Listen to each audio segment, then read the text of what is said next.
বিসমিল্লাহির রহমানির রহিম। আজ আমরা শুনব সূরা লাহাবের সেই চমকপ্রদ বাস্তব ঘটনা, যেখানে আল্লাহ ঘোষণা করেছিলেন মানব ইতিহাসের এক নির্দিষ্ট নারী উম্মে জামিলের পরিণাম। কেন তিনি আল্লাহর অভিশাপের অধিকারী হলেন? চলুন গল্পটি শুরু করি। মক্কার প্রাচীন নগরী, মানুষ অন্ধ অনুসরণে মূর্তি পূজা করছে, আর সেই অন্ধকারের মধ্যেই এক আলো হিসেবে দাঁড়ালেন প্রিয় নবী মুহাম্মদ সাল্লাল্লাহু আলাইহি ওয়াসাল্লাম, এক আল্লাহর দিকে মানুষকে আহ্বান জানিয়ে। নবী সাল্লাল্লাহু আলাইহি ওয়াসাল্লাম যখন সত্যের কথা বলতেন, সবার আগে বাধা দিতেন তার নিজের চাচা আবু লাহাব।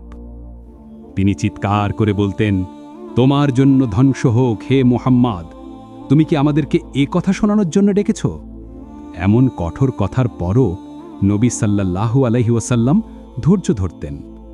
কিন্তু শুধু আবু লাহাব নয়, তার স্ত্রী উম্মে জামিল ছিল আরও বেশি কঠোর, আরও বেশি হিংসুক, আরও বেশি নিষ্ঠুর।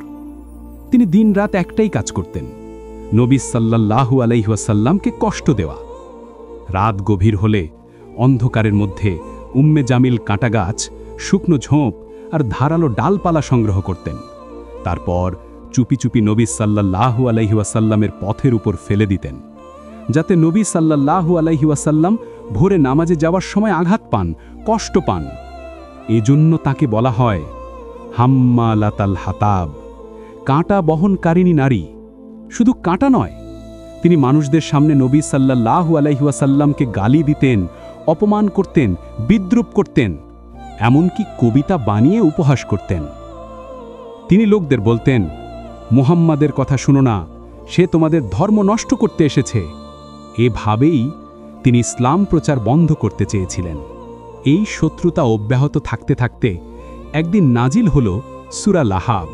এটি এমন একটি সূরা যেখানে আল্লাহ প্রকাশ্যভাবে ঘোষণা করলেন আবু লাহাব ও তার স্ত্রীর চরম পরিণাম। তাব্বাত ইয়াদা আবি লাহাবিন ওয়া তাব, আবু লাহাব ধ্বংস হোক। ওয়ামরাউতুহু হাম্মালাতাল হাতাব, তার স্ত্রী যে কাঁটা বহন করত সেও ধ্বংস হবে। ফি জিদিহা হাবলুম মিম মাসাদ, তার গলায় থাকবে আগুনের দড়ি। এটা ছিল তাদের দুনিয়ার কাজের সঠিক প্রতিফল। এই সূরা নাজিল শুনে উম্মে জামিল ক্রোধে ফুঁসে উঠল। তিনি হাতে বড় একটি পাথর নিয়ে নবী সাল্লাল্লাহু আলাইহি ওয়াসাল্লামকে খুঁজতে বেরিয়ে গেলেন। তিনি বললেন, মুহাম্মদকে আজ আমি এই পাথর দিয়ে আঘাত করব। কিন্তু আল্লাহ তাকে নবীর কাছ থেকে অদৃশ্য করে রাখলেন। তিনি নবীর ঠিক পাশ দিয়ে চলে গেলেন, কিন্তু কিছুই দেখতে পেলেন না। এটাই আল্লাহর কুদরতের প্রতিফল। উম্মে জামিলকে আল্লাহ কেন অভিশাপ দিলেন? তিনি নবীর বিরুদ্ধে প্রকাশ্যে শত্রুতা করতেন, নবীকে কাঁটা দিয়ে কষ্ট দিতেন, কোরআন ও ইসলামকে উপহাস করতেন, মিথ্যা ছড়াতেন, মানুষের মনে বিভ্রান্তি তৈরি করতেন, নবীকে আঘাত করার চেষ্টা করেছিলেন। ইসলামের নীতি হল, যে ব্যক্তি নবীকে কষ্ট দেয় সে আল্লাহকে কষ্ট দেয়। তাই আল্লাহ নিজেই ঘোষণা করলেন তার পরিণাম।